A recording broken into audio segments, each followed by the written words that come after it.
Hello and welcome to Paint You. Today we have a little bit of a challenge. My friend Thomas sent me a pinstriping brush that is not working right and he just wants to know why. He sent this in a box and it seems to be a little bit bigger than a pinstriping brush, so let's unbox this and see what's inside.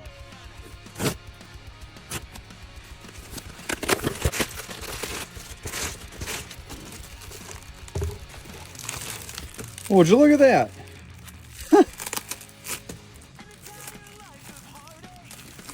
Even has a little mailing crate with it.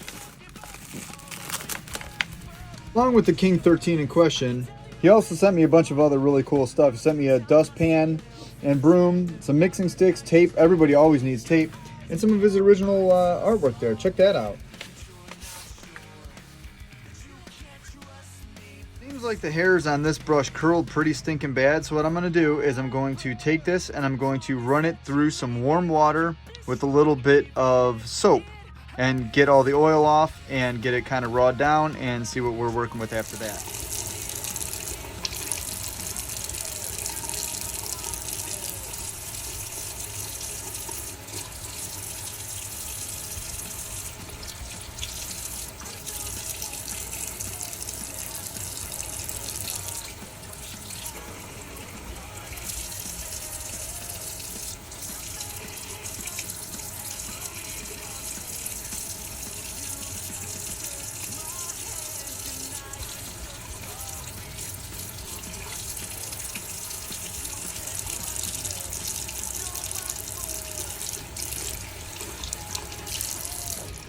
So why did I use regular shampoo and warm water when I was trying to condition this brush and straighten it out? Well, the reason is we have hair, squirrels have hair. In my opinion, they're pretty close to the same thing.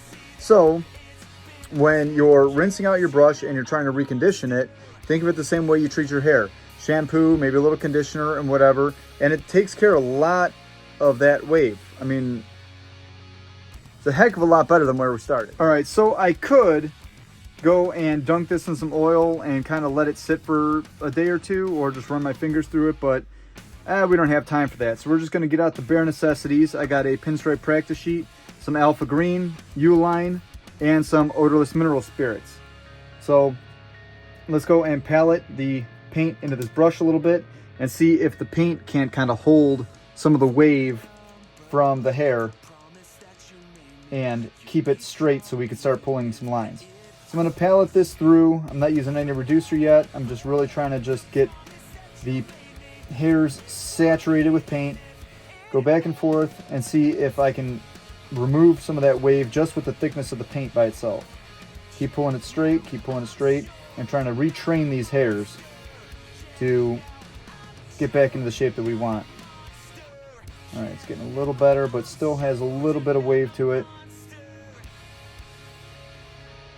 Let's pull some lines and see what it looks like.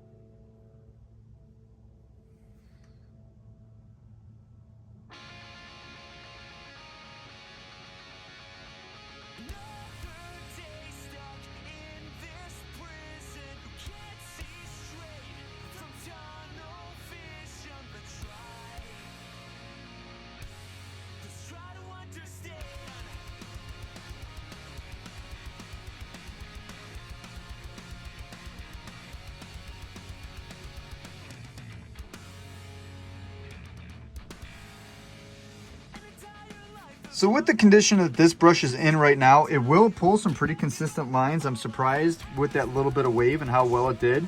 Don't worry about this right here. I drug the belly around that turn right there, just trying to keep away from the camera angle, so don't mind that. Everything else looks pretty good.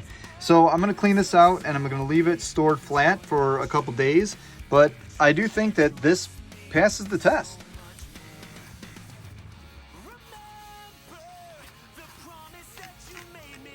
After you get all the paint off, just going to dunk in a little bit of brush oil.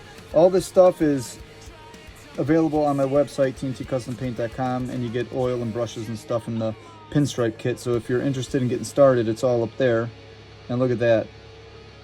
After we used it, we oiled it. It's getting even better and better with time. So I'm gonna let this sit on a flat surface for a couple days and just again try to retrain those hairs, split them apart, open them up, try to get everything loaded with oil, and then put it in a nice storage case when you're done. And that's it. Well, thanks for hanging out with me and trying to figure out if we can get this thing working again. I really hope you enjoyed it. I really hope you had some fun with me on this little adventure. And if you have any questions, put it down in the comment section. Also, if you're looking to get started into pinstriping, check out my pinstripe practice sheets. I have dagger style, I have scroll style, I even have lettering style. So if it's something that you're interested in getting into, maybe check that out too, and that could help. Have a good one, guys. Cheers.